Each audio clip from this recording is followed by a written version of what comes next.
अस्सलामुअलैकुम। जवान सी के बदूश आया। तुहानू पता है जिन्होंने माल डंगर का शौक होंदा, जनून की आतक शौक होंदा, अपने माल डंगर नाल बड़ा प्यार करते हैं। इस तरह एक नौजवान आया पिंड विच, उन्हें 10 मझां रखियां सी ते अपनी मझां नाल बड़ा वो प्यार करदा आ।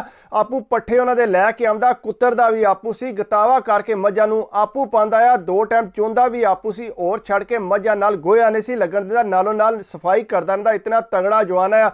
सुबह 3:30 उठदा सी, राती 11 बजे तक वो काम करदा रहिंदा। इतना जनूनी सी वो। इस तरह एक फैमिली गई बाहरों, उसे पिंड दी सी, उन्हां दे जिहड़े बजुर्ग ने उन्होंने बड़ा शौक आया मझां दा, वो अक्सर आके उहदे कोल बह जांदे सी। जवान जिहड़ा नक्शा दा बड़ा तेज सी ते आडा पैरां दा भी बड़ा मोटा ताजा सी, बड़ा सेहतमंद आया वो। उन्हां बजुर्गां नूं वो मुड़ा पसंद आ गया। उन्हां जाके उन्हां दे घरदिआं नाल गल कीती, असीं तुहाडे मुड़े दा रिश्ता मंगना चाहने आ, असीं चाहने आ कि इहनूं असीं बाहर लै जाइए। वो घर दे बड़े खुश होए। उन्हां आखेआ अगे मझां चों कुछ भी नहीं बचदा, कि 2-4 हज़ार रुपया बचदा वो ते आपू ही ला दिंदा, ते बेहतर है कि चलो इसदी शादी हो जाए ते बाहर टुर जाएगा। जवान नूं पुछो, उन्हें आख्या मैं तो नहीं बाहर जाना अपनी मझां छड़ के। उन्हें आख्या गल सुन, मझां ना तू के करना, बाहर जाएगा चंगा भला तू सैट हो जाएगा, उत्थे ज्यादा पैसे जाके कमाएगा। वो आंदा नहीं मैं नहीं मझां छड़ के जानी। उन्हें सारिया समझाया। उन्हें आख्या गल सुन, बाहर बड़ा सौखा रवेगा पुत्तर, टुर जा बाहर।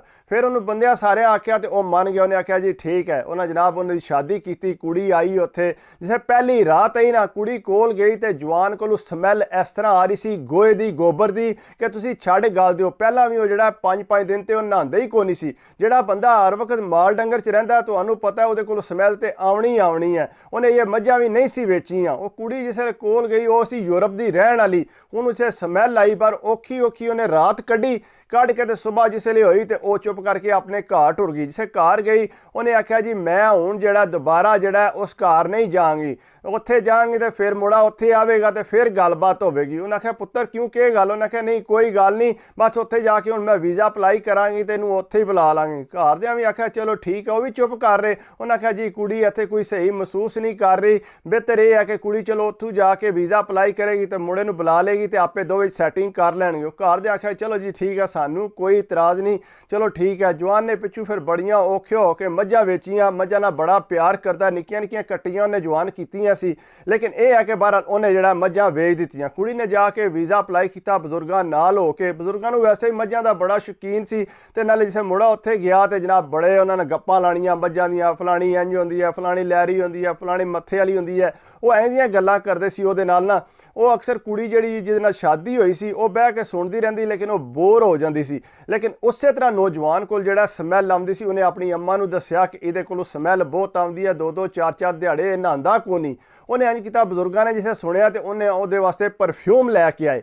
उन्हें परफ्यूम लिया। उन्हें आख्या पुत्तर तू इंज करया कर, परफ्यूम लाया कर, आपू जिहड़ा ना इत्थे मुड़े सारे लांदे ने, ते तू भी लाया कर। वो मझां च रिहा, उन्होंने क्या पता सी कि यह भी कुछ करना है। उन्हें आख्या जी ठीक है। उन्हें परफ्यूम चंगी भले लिप तरनी हो जनाब, जिसले बंदा नेड़े भी लगे, तुहानू पता है ज़्यादा परफ्यूम लगी है तो भी बंदे का साह बंद होंदा है। उन्हें आख्या जी इन्हें परफ्यूम ही इतनी लिपी होंदी है, ऐं लगता है कि घर जिहड़ा बंदा बुੱਟ हो जाता है। उन्हें बजुर्गां समझाया। उन्हें आख्या पुत्तर गल सुन, इतनी परफ्यूम नहीं लाई दी, तू थोड़ी जी लाया कर, नाले रोज़ दे रोज़ तू नहाया कर। उन्हें आख्या ठीक है अंकल जी, मैं रोज़ नहावा करांगा। उन्होंने जवान नूं लभ गया सफाई का काम। जिसले उन्होंने सफाई का काम लभा तो उन्हें जनाब सफाई तो इस तरह काम करना शुरू किया। पहला 7-8 घंटे करता, फिर उससे मालक ने आख्या इंज कर, शाम का भी काम होंदा, जे तू लैना तो वह लै लै। वो जवान बड़ा खुश होया। वो तो तुहानू पता है भी काम का बड़ा तगड़ा सी, जिहड़ा मझां संभालदा सी, उहदे अगे सफाई का काम किहड़ा काम आया। उन्हें जनाब इंज करना, 2-2 टाइम, सुबह जाना 7 बजे, या राती 11-12 बजे घर आना। जिसले सारे घर दे सो गए होंदे, जवान ने आना, आके नहाना भी कोना, उस तरह वर्दी च लम्मिया पै जाना। सुबह उठ के जे कोई लभना नाश्ते वास्ते वो करके फिर 7 बजे सीधा काम ते। तकरीबन 4-4 5-5 दिहाड़े उन्हें इस तरह करना, नहांदा कोई नहीं सी। उन्होंने बजुर्गों ने आख्या, उन्हें पुत्र गल सुन, तू नहाया लाजमी कर रोज़ दे रोज़, ये काम चंगा नहीं होंदा। उन्हें आख्या ठीक है अंकल जी, अगू ती आके मैं नहा करांगा। वो जनाब जिसले काम तू आवे आके फिर उन्हें नहाना शुरू कर दिता। जिसे नहांदा सी, लेकिन यह है कि जिसे 6 महीने गुजरे ना, वो पैसे जिहड़े लैके आउंदा सी, इन्ना ज़्यादा काम भी करदा, ओवर टाइम भी लांदा आ। घर तो टाइम दिंदा ही कोई नहीं सी। जनानी ने कितनी बारी इतराज़ किया है, तो उन्हें पता यूरोप की रहन वाली सी। उन्हें आख्या इनू पता ही नहीं कि मेरी बर्थडे है, मैं बर्थडे मनानी सी, मैं तैयार होई सा, मैं आख्या शायद मैनू सरप्राइज़ देगा, लेकिन इन्हें तो मेरे नाल कोई गल ही नहीं की। ये तो आया काम तू आके लम्मा पै रहा, मैं तैयार होई दे सामने बैठी हाँ, इन्हें कोई गलबात ही नहीं की। उन्हें कहा मेरा तो नहीं ये गुजारा होना। उन्हें समझाया। उन्हें आख्या पुत्र तेनों बार बार ये गल दसने कि तू इस तरह ना कर, ਤੂੰ ਸਾਡੀ ਕੁੜੀ ਦਾ ਖਿਆਲ ਰੱਖ, ਉਹ ਤੇਰਾ ਟਾਈਮ ਮੰਗਦੀ ਹੈ। ਉਹਨੇ ਆਖਿਆ ਅੰਕਲ ਜੀ ਮੇਰੇ ਕੋਲ ਜਿਹੜਾ ਟਾਈਮ ਹੁੰਦਾ ਉਹ ਮੈਂ ਦੇਣਾ ਨਹੀਂ। ਪੁੱਤਰ ਤੂੰ ਇੰਝ ਕਰ, ਇੱਕ ਨੌਕਰੀ ਤੂੰ ਛੱਡ ਦੇ, ਤੂੰ ਸਿਰਫ 6-7 ਘੰਟੇ ਕੰਮ ਕਰਿਆ ਕਰ, ਬਾਕੀ ਤੂੰ ਉਹਦੇ ਨਾਲ ਰਵਿਆ ਕਰ।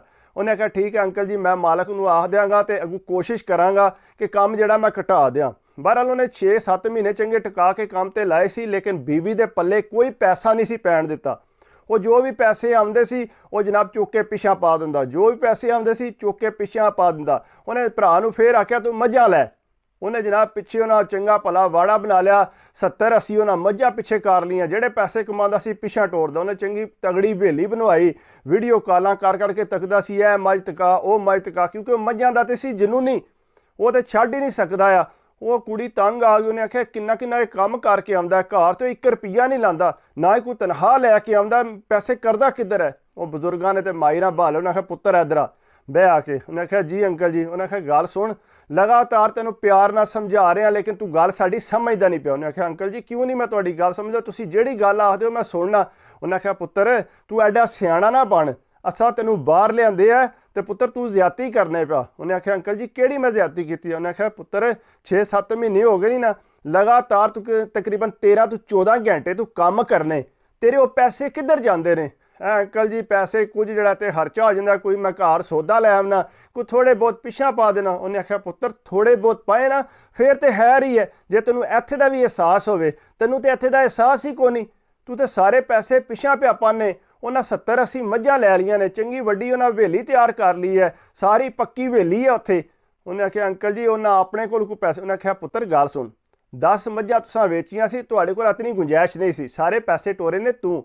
ਮੈਂ ਸਿਰਫ ਤੈਨੂੰ ਇਹ ਦੱਸਣਾ ਚਾਹੁੰਦਾ ਅਸਾਂ ਤੈਨੂੰ ਧੀ ਦਿੱਤੀ ਹੈ ਤੇ ਪੁੱਤਰ ਸਾਡੀ ਇੱਜ਼ਤ ਰੱਖ ਤੇ ਆਪਣੀ ਜ਼ਨਾਨੀ ਦਾ ਖਿਆਲ ਕਰ, ਇਹ ਨਾ ਹੋਵੇ ਤੁਹਾਡਾ ਦੋਵਾਂ ਦਾ ਰਿਸ਼ਤਾ ਖਤਮ ਹੋ ਜੇ। ਉਹਨੇ ਆਖਿਆ ਅੰਕਲ ਜੀ ਇਹ ਕਿਸ ਤਰ੍ਹਾਂ ਰਿਸ਼ਤਿਆਂ 'ਚ ਖਤਮ ਹੋ ਜਾਂਦੇ ਨੇ, ਮੈਂ ਤਾਂ ਬੜਾ ਖਿਆਲ ਕਰਨਾ, ਮੈਂ ਤਾਂ ਬੜੇ ਪੈਸੇ ਦਿੰਦਾ ਇਹਨੂੰ। ਉਹਨੇ ਆਖਿਆ ਕੁੜੀ ਨੇ ਮੈਨੂੰ ਤਾਂ ਕੋਈ ਸ਼ੈ ਨਹੀਂ ਦਿੰਦਾ, ਇਹਨੂੰ ਤਾਂ ਪਤਾ ਹੀ ਕੋਈ ਨਹੀਂ, ਮਹੀਨਾ ਤੇ ਮੇਰੇ ਨਾਲ ਗੱਲ ਨਹੀਂ ਕਰਦਾ, ਇਹ ਤਾਂ ਸਵੇਰ 7 ਵਜੇ ਜਾਂਦਾ, ਰਾਤੀ 11-12 ਵਜੇ ਆਉਂਦਾ, ਅੱਗੇ ਮੈਂ ਸੁੱਤੀ ਹੋਣੀ ਆ, ਉਹ ਪਰ ਸੋਫੇ ਤੇ ਲੰਮਾ ਪੈ ਰਵੇਗਾ ਜਾਂ ਉੱਧਰ ਜਾ ਕੇ ਲੰਮਾ ਪੈ ਰਵੇਗਾ, ਮੇਰੇ ਕੋਲ ਤੇ ਕਦੇ ਨੇੜੇ ਵੀ ਨਹੀਂ ਆਇਆ, ਮਹੀਨਾ ਹੋ ਗਿਆ। ਉਹਨਾਂ ਸੁਣਿਆ, ਉਹਨੇ ਆਖਿਆ ਪੁੱਤਰ ਆਪੂ ਸੁਣ ਲੈ ਆਪਣੇ ਮੂੰਹ। ਉਹਨੇ ਆਖਿਆ ਅੰਕਲ ਜੀ ਅੱਗੂ ਮੈਂ ਇਹਤਿਆਤ ਕਰਾਂ। ਉਹਨੇ ਆਖਿਆ ਪੁੱਤਰ ਇਹਤਿਆਤ ਕਰ ਜਾਂ ਨਾ ਕਰ, ਮੈਂ ਤੈਨੂੰ ਆਖਰੀ ਵਾਰ ਪਿਆ ਨਾ, ਅੱਗੂ ਜਿਹੜੀ ਤਨਖਾਹ ਆਉਣੀ ਹੈ ਨਾ, ਤੇਰੀ ਜ਼ਨਾਨੀ ਨੂੰ ਪਤਾ ਹੋਣਾ ਚਾਹੀਦਾ ਹੈ ਕਿ ਤੂੰ ਕੀ ਲੈ ਕੇ ਆਏ। ਉਹਨੇ ਆਖਿਆ ਠੀਕ ਹੈ ਅੰਕਲ ਜੀ ਮੈਂ ਦੱਸਾਂ ਕਰਾਂਗਾ ਅੱਗੂ ਤੀ। ਉਹ ਜਨਾਬ ਫਿਰ ਮਹੀਨਾ ਡੇਢ ਗੁਜ਼ਰ ਗਿਆ, ਭਾਈਰਾ ਨੇ ਕੋਈ ਗੱਲ ਇਗਨੋਰ ਕਰ ਦਿੱਤੀ, ਪਿੱਛੇ ਫਿਰ ਮੱਝਾਂ ਦਾ ਸ਼ੌਕ ਹੀ ਸੀ। ਉਹ ਜਿਹੜੇ ਪੈਸੇ ਲਏ ਉਹ ਜਨਾਬ ਪਿੱਛਾ, ਜਿਹੜੇ ਪੈਸੇ ਲਏ ਪਿੱਛਾ। ਉਹ ਜਨਾਬ ਇੰਝ ਹੋਇਆ, ਉਹਨਾਂ ਨੂੰ ਪਤਾ ਲੱਗ ਗਿਆ ਕਿ ਇਹਨੇ ਬਾਜ਼ ਨਹੀਂ ਆਉਣਾ, ਕਿਉਂਕਿ ਇਹ ਜਿਹੜਾ ਨਾ ਆਪਣੀਆਂ ਹਰਕਤਾਂ ਤੋਂ ਬਾਜ਼ ਨਹੀਂ ਆ ਸਕਦਾ। ਨਾਲੇ ਪਿੱਛੇ ਇੱਕੋ ਪਿੰਡ ਦੇ ਸੀ, ਉਹਨਾਂ ਨੂੰ ਇਤਲਾਹ ਲੱਭਦੀ ਰਹਿੰਦੀ ਸੀ ਕਿ ਇਹ ਕੀ ਹਰਕਤਾਂ ਕਰਦਾ। ਉਹਨਾਂ ਆਖਿਆ ਇਹ ਇੰਝ ਨਹੀਂ ਬਾਜ਼ ਆਉਣਾ। ਕੁੜੀ ਨੇ ਆਖਿਆ ਬਹਰਹਾਲ ਅੱਬਾ ਜੀ ਜੋ ਮਰਜ਼ੀ ਕਰ ਲਓ, ਮੈਂ ਇਹਦੇ ਨਾਲ ਡੰਗਰ ਨਾਲ ਨਹੀਂ ਰਹਿਣਾ, ਇਹਦੇ ਦਿਮਾਗ 'ਚ ਕੋਈ ਗੱਲ ਨਹੀਂ ਪੈਂਦੀ। ਇੱਥੇ ਆਇਆ ਜੇ ਮੱਝਾਂ ਛੱਡੀਆਂ ਸੀ ਤੇ ਹੁਣ ਵੀ ਮੱਝਾਂ ਦੀਆਂ ਗੱਲਾਂ ਹੈ, ਜਿਸ ਵੇਲੇ ਫੋਨ ਮਿਲਾਇਆ ਹੁੰਦਾ ਸੀ ਮੱਝਾਂ ਦੀਆਂ ਗੱਲਾਂ ਕਰਦਾ। ਤੇ ਜ਼ਿਆਦਾਤਰ ਹੁਣ ਜੇ ਸਫਾਈ ਦਾ ਕੰਮ ਕਰਦਾ ਉਹਦੇ ਤੇ ਵੀ ਇਤਨੇ 14 15 ਘੰਟੇ ਕੰਮ ਕਰਦਾ। ਇਹਦੇ ਕੋਲ ਤੇ ਮੇਰੇ ਵਾਸਤੇ ਟਾਈਮ ਨਹੀਂ, ਅੱਬਾ ਜੀ ਮੈਂ ਇਹਦੇ ਕੋਲ ਤਲਾਕ ਲੈਣੀ ਹੈ ਤੇ ਮੈਂ ਇਹਦੇ ਨਾਲ ਨਹੀਂ ਰਹਿਣਾ। ਉਹਨੇ ਆਖਿਆ ਪੁੱਤਰ ਇੰਝ ਨਾ ਕਰ, ਹੁਣ ਤੂੰ ਤਲਾਕ ਲੈ ਕੇ ਕੀ ਕਰਨੀ ਹੈ। ਉਹਨੇ ਆਖਿਆ ਨਹੀਂ ਅੱਬਾ ਜੀ ਤੁਸੀਂ ਜੋ ਮਰਜ਼ੀ ਕਰ ਲਓ, ਮੈਂ ਇਸ ਬੰਦੇ ਨਾਲ ਨਹੀਂ ਰਹਿਣਾ। ਉਹਨੇ ਆਖਿਆ ਪੁੱਤਰ ਇਹ ਗੱਲ ਹੈ। ਉਹਨੇ ਉਹਦੇ ਨਾਲ ਗੱਲ ਕੀਤੀ। ਉਹਨੇ ਆਖਿਆ ਪੁੱਤਰ ਮੇਰੀ ਜਿਹੜੀ ਕੁੜੀ ਹੈ ਨਾ ਉਹ ਤੇਰੇ ਕੋਲੋਂ ਤਲਾਕ ਲੈਣਾ ਚਾਹੁੰਦੀ। ਆਖਿਆ ਤਲਾਕ ਲੈਣੀ ਤੇ ਲੈ ਲੈ, ਮੈਂ ਕਿਹੜਾ ਡਰਨਾ ਪਿਆ, ਲੈਣੀ ਤੇ ਲੈ ਲੈ, ਮੈਂ ਅੱਗੇ ਰੱਜਿਆ ਪੁੱਜਿਆ ਇਹਦੇ ਤੂੰ, ਮੈਂ ਉਂਝ ਜਾ ਰਿਹਾ ਫਲਾਣੇ ਮੁਲਕ।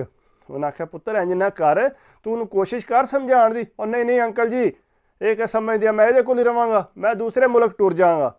ਉਹਨੇ ਆਖਿਆ ਨਹੀਂ ਪੁੱਤਰ ਇੰਝ ਨਾ ਕਰ। ਉਹਨੇ ਬੜੀ ਬਦਤਮੀਜ਼ੀ ਕੀਤੀ ਐਂਕਰਾਂ ਨਾਲ। ਉਹਨੇ ਆਖਿਆ ਠੀਕ ਹੈ ਜਨਾਬ। ਕੁੜੀ ਗਈ ਸਿੱਧੀ ਥਾਣੇ, ਮੂੰਹ ਥੋੜਾ ਸਜਾ ਸਜੂ ਕੇ। ਉਹਨੇ ਆਖਿਆ ਜੀ ਮੇਰੇ ਹਸਬੈਂਡ ਨੇ ਮੈਨੂੰ ਮਾਰਿਆ ਇਸ ਤਰ੍ਹਾਂ, ਤੇ ਮੇਰੇ ਨਾਲੇ ਮੇਰੇ ਜਿਹੜੇ ਪੈਸੇ ਆਏ ਸੀ ਉਹ ਇਹਨੇ ਖੋਹ ਕੇ ਜਿਹੜੇ ਨੇ ਪਾਕਿਸਤਾਨ ਭੇਜ ਦਿੱਤੇ ਨੇ। ਉਹ ਪਾਕਿਸਤਾਨ ਭੇਜ ਦਿੱਤੇ, ਸਾਡੇ ਕੋਲ ਤੇ ਹੁਣ ਪੈਸੇ ਹੀ ਕੋਈ ਨਹੀਂ, ਤੇ ਇੱਥੋਂ ਇਹਨੇ ਲੁੱਟ ਲੱਟ ਕੇ ਸਾਰੇ ਭੇਜ ਦਿੱਤੇ। ਉਹ ਜਨਾਬ ਜਿਸ ਵੇਲੇ ਉਹਦੇ 'ਤੇ ਪਰਚਾ ਹੋਇਆ ਉਹ ਫੜ ਕੇ ਲੈ ਗਏ ਉਹਨੂੰ।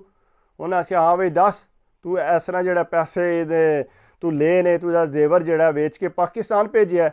ਉਹਨੇ ਆਖਿਆ ਜੀ ਨਹੀਂ ਮੈਂ ਨਹੀਂ ਭੇਜਿਆ, ਮੈਂ ਤਾਂ ਤਨਖਾਹ ਲੈ ਕੇ ਪਿੱਛੇ ਭੇਜਦਾ ਸਾਂ ਮੈਂ ਇਹਦੇ। ਉਹਨੇ ਆਖਿਆ ਨਹੀਂ ਇਹਦੇ ਮੂੰਹ ਤੇ ਲੱਗੀ ਆ, ਤੂੰ ਇਹਨੂੰ ਮਾਰਿਆ ਵੀ। ਉਹਨੇ ਆਖਿਆ ਨਹੀਂ ਮੈਂ ਇਹਨੂੰ ਹੱਥ ਵੀ ਨਹੀਂ ਲਾਇਆ, ਉਹਦੇ ਤੇ ਇਹਨਾਂ ਗੁਬਾਨ 'ਚ ਨਹੀਂ ਸੀ, ਉਹ ਤੇ ਆਕੜਿਆ ਪਿਆ ਸੀ।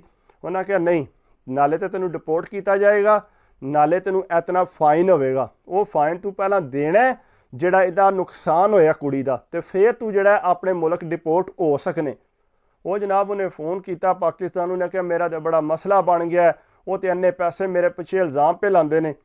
ਉਹਨਾਂ ਬੜੀ ਕੋਸ਼ਿਸ਼ ਕੀਤੀ ਰਾਜ਼ੀਨਾਮੇ ਕਰਨ ਦੀ, ਮੁੰਡੇ ਨੂੰ ਮਾफ़ी ਦੇ ਦਿਓ। ਮੁੰਡੇ ਉਹਨਾਂ ਕਿਹਾ ਨਾ, ਮੁੰਡੇ ਨੂੰ ਪਹਿਲਾਂ ਪਿਆਰ ਨਾਲ ਸਮਝਾਉਣ ਦੀ ਕੋਸ਼ਿਸ਼ ਕੀਤੀ ਹੈ ਲੇਕਿਨ ਇਹ ਮੰਨਿਆ ਨਹੀਂ। ਹੁਣ ਨਹੀਂ ਇੰਜ ਹੋ ਸਕਦਾ, ਹੁਣ ਤੁਸੀਂ ਜਿੰਨੇ ਪੈਸੇ ਹੈ ਨੇ ਦਿਓ, ਨਹੀਂ ਤੇ ਇਹ 10 ਸਾਲ ਵਾਸਤੇ ਅੰਦਰ ਹੋ ਜਾਏਗਾ ਇੱਥੇ। ਉਹਨਾਂ ਜਨਾਬ ਫਿਰ ਜਿਹੜੀਆਂ ਮੱਝਾਂ ਹੰਝਾਂ ਵੇਚ ਵੂਚ ਕੇ ਉਹਨਾਂ ਜਨਾਬ ਉੱਥੇ ਜਿਹੜੇ ਇਹਨਾਂ ਦੇ ਰਿਸ਼ਤੇਦਾਰ ਸੀ ਉਹਨਾਂ ਨੂੰ ਜਾ ਕੇ ਪੈਸੇ ਫੜਾਏ। ਉਹਨਾਂ ਆਖਿਆ ਜੀ ਇਹ ਪੈਸੇ ਲਓ। ਉਹਨਾਂ ਨੂੰ ਪੈਸੇ ਜਿਸੇ ਲੱਭੇ, ਉਹਨਾਂ ਆਖਿਆ ਜੀ ਠੀਕ ਹੈ ਜੀ। ਉਹਨਾਂ ਪੁਲਿਸ ਵਾਲਿਆਂ ਨੇ ਦੱਸਿਆ ਜੀ ਸਾਨੂੰ ਆਪਣੇ ਪੈਸੇ ਲੱਭ ਗਏ ਨੇ। ਉਹਨਾਂ ਜੀ ਜਨਾਬ ਉਹਨਾਂ ਆਹ ਟਿਕਟ ਕਰਾਓ। ਟਿਕਟ ਕਰਾ ਕੇ ਜਵਾਨ ਨੂੰ ਡਿਪੋਰਟ ਕਰ ਦਿੱਤਾ। ਡਿਪੋਰਟ ਕਰਕੇ ਜਨਾਬ ਜਾ ਕੇ ਆਪਣੀਆਂ ਮੱਝਾਂ ਚਲਾ ਜੋ ਵੀ ਮਰਜ਼ੀ ਕਰ ਪਿਆ। ਇਸ ਵਾਸਤੇ ਜੇ ਤੁਹਾਨੂੰ ਨਾ ਬਾਹਰ ਲੈ ਹੀ ਆਂਦਾ ਤਾਂ ਤੁਹਾਨੂੰ ਅਹਿਸਾਸ ਕਰਨਾ ਚਾਹੀਦਾ ਸੀ, ਜ਼ਿਆਦਤੀ ਨਹੀਂ ਸੀ ਕਰਨੀ ਚਾਹੀਦੀ। ਇੰਜ ਕਰਨਾ ਚਾਹੀਦਾ ਕਿ ਰਲ ਮਿਲ ਕੇ ਰਹੋ। ਬਾਕੀ ਇਹ ਹੈ ਕਿ ਅਗਰ ਮੇਰੀ ਵੀਡੀਓ ਅੱਛੀ ਲੱਗੀ ਹੋਵੇ ਤਾਂ ਪਲੀਜ਼ ਯਾਰ ਲਾਈਕ ਕਰਿਆ ਕਰੋ, ਕਮੈਂਟਸ ਕਰਿਆ ਕਰੋ, ਸਬਸਕ੍ਰਾਈਬ ਕਰ ਦਿਓ ਤੇ ਦਿਲ ਖੁਸ਼ ਹੁੰਦਾ। ਬਾਕੀ ਮਿਸਟੇਕ ਛੋਟੀ ਜਿਹੀ ਹੋਏ ਇਗਨੋਰ ਕਰ ਦਿਆ ਕਰੋ, ਪ੍ਰੋਫੈਸ਼ਨਲ ਤੇ ਨਹੀਂ। ਮੈਂ ਕੋਸ਼ਿਸ਼ ਕਰਨਾ ਤੁਹਾਡੇ ਵਾਸਤੇ ਅੱਛੀ ਵੀਡੀਓ ਬਣਾ। ਬਾਕੀ ਮੈਂ ਹਮੇਸ਼ਾ ਕਹਿਣਾ ਆਪਣੀ ਸਿਹਤ ਦਾ ਲਾਜ਼ਮੀ ਖਿਆਲ ਰੱਖਿਆ ਕਰੋ। ਸਿਹਤ ਹੈ ਤੇ ਸਭ ਕੁਛ ਹੈ, ਪੈਸਾ ਹਰ ਚੀਜ਼ ਬਾਅਦ 'ਚ ਹੈ, ਪਹਿਲਾਂ ਜਿਹੜਾ ਹੈ ਸਿਹਤ ਹੈ। ਬਾਕੀ ਅੱਲਾ ਹਾਫਿਜ਼।